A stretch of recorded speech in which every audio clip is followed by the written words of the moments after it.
السلام علیکم۔ شفق YouTube channel کے ساتھ میں ہوں آپ کی ہوسٹ مہرما۔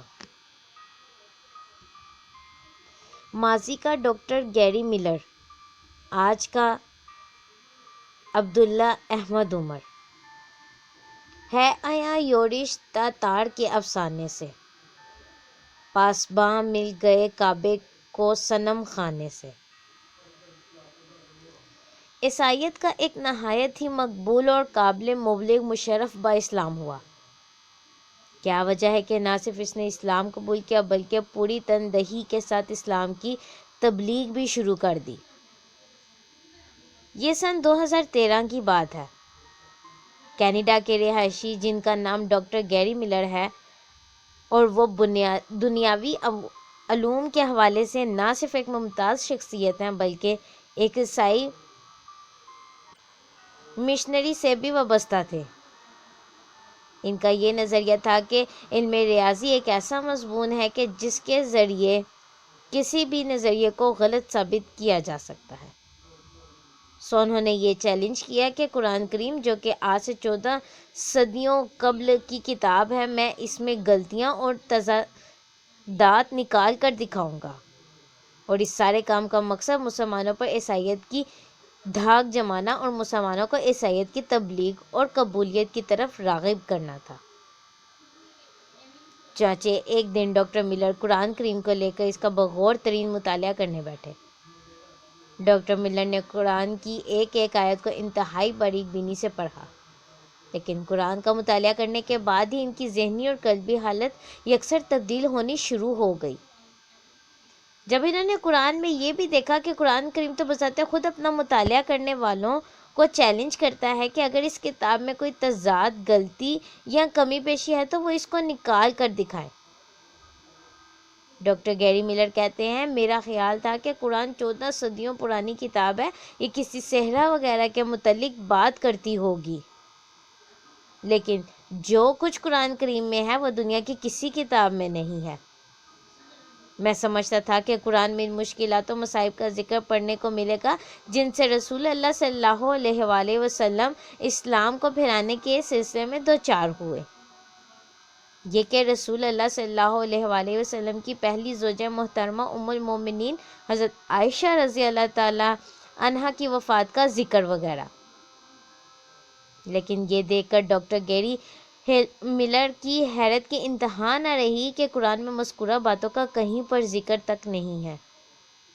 ان کی حیرت اور کنفیوژن میں اس وقت اور بھی زیادہ اضافہ ہوا جب انہوں نے دیکھا حضرت عیسیٰ علیہ السلام کی والدہ محترمہ بی بی مریم علیہ السلام پر قرآن میں پوری ایک سورت مریم کے نام سے موجود ہے، جبکہ آپ صلی اللہ علیہ وآلہ وسلم کی اہلیہ محترمہ بی بی عائشہ صدیقہ رضی اللہ تعالیٰ عنہا یہ دختر رسول حضرت بی بی فاطمہ پر کوئی سورت یا باب موجود نہیں ہے۔ وہ کہتے ہیں کہ مجھے شدید حیرت ہوئی جب میں نے دیکھا کہ قرآن کریم میں حضرت عیسیٰ علیہ السلام کا نام مبارک 25 مرتبہ آیا ہے، جبکہ آقائے نامدار سید المرسلین صلی اللہ علیہ وآلہ وسلم کا نام گرامی 4 مرتبہ آیا ہے۔ میری قرآن کریم میں غلطی تلاش کرنے کی کوشش کامیاب نہ ہو سکی۔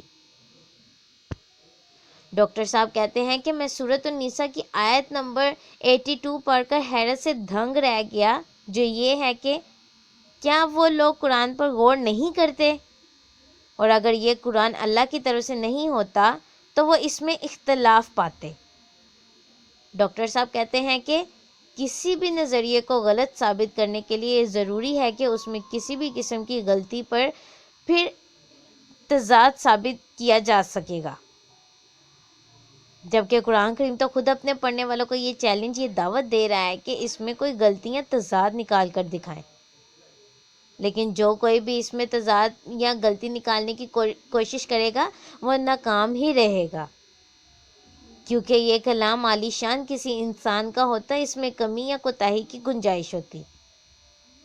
جو لوگ قرآن میں غلطی نکالنے کی کوشش کریں گے وہ کامیاب نہیں ہوں گے۔ یہ کتاب آسمانی ہے، ایسا چیلنج کہ اس میں کوئی کمی یا غلطی ہے اللہ تعالیٰ ہی کر سکتا ہے۔ کسی انسان کی بس کی بات نہیں۔ ڈاکٹر صاحب کا کہنا ہے کہ سورۃ الانبیاء کی آیت نمبر 30 انکشاف فرما رہی ہے کہ اللہ تعالیٰ فرما رہا ہے، کیا کافر نہیں دیکھتے کہ آسمان اور زمین پہلے آپس میں جڑے ہوئے تھے، پھر ہم نے ان کو جدا کر دیا؟ کیا وہ نہیں دیکھ رہے کہ ہم نے تمام زندہ اشیاء کو پانی سے پیدا کیا ہے؟ ڈاکٹر صاحب کہتے ہیں کہ یہ حقیقت ایک سائنسی تحقیق کے نتیجے میں دنیا کے سامنے آئی تھی، جسے 1973 میں نوبل انعام دیا گیا تھا۔ یہ تحقیق ایک بڑے دھماکے کے متعلق ہے، جس کے نتیجے میں زمین اور آسمان ایک دوسرے سے جدا ہو گئے تھے، اور اسی دھماکے کے نتیجے میں کائنات وجود میں آئی تھی۔ ڈاکٹر صاحب مزید کہتے ہیں کہ قرآن میں اللہ کا فرمان ہے کہ شیطان قرآن کے قریب نہیں آ سکتا۔ جو بھی قرآن کریم کا مطالعہ کرنے بیٹھے، اس کو چاہیے کہ وہ پہلے شیطان سے اللہ کی پناہ مانگ لیا کرے۔ ڈاکٹر صاحب بتاتے ہیں کہ پانی سے تمام تر زندہ افراد کی تخلیق بھی بلا شبہ اس دور کے اعتبار سے ایک معجزہ ہی تھا کہ جس دور میں قرآن کریم نازل ہوا۔ ڈاکٹر صاحب کا مزید کہنا ہے کہ قرآن کریم ایک ایسی کتاب ہے کہ جس کا کہا ہوا غلط ہو ہی نہیں سکتا۔ قرآن مجید نے ابو لہب کی موت سے 10 سال پہلے فرما دیا تھا کہ ابو لہب کے ہاتھ ٹوٹے اور وہ ہلاک ہو، یعنی پہلے ہی بتا دیا تھا کہ ہدایت و ایمان اس کے مقدر میں ہے ہی نہیں، اور وہ بے ہدایت ہی مرا۔ حالانکہ ابو لہب اگر چاہتا تو کیا وہ رسول اللہ صلی اللہ علیہ وآلہ وسلم کے دست مبارک پر اسلام قبول کر کے قرآن کی پیش گوئی کو غلط ثابت نہیں کر سکتا تھا؟ لیکن ایسا نہیں ہوا، اور یہ صرف ابو لہب تک ہی محدود نہیں ہے۔ قرآن نے کہا ہے کہ یہود دولت ایمان سے محروم رہیں گے۔ وہ اگر چاہتے تو ایمان لا کر قرآن کو جھٹلا سکتے تھے، لیکن ایسا نہیں ہوا۔ میں واشگاف الفاظ میں اعترافاً کہتا ہوں کہ قرآن کریم کا ایک ایک لفظ حق اور سچ ہے، چاہے وہ بات ماضی کے متعلق ہو، حال سے ہو، یا پھر مستقبل کے حوالے سے ہو۔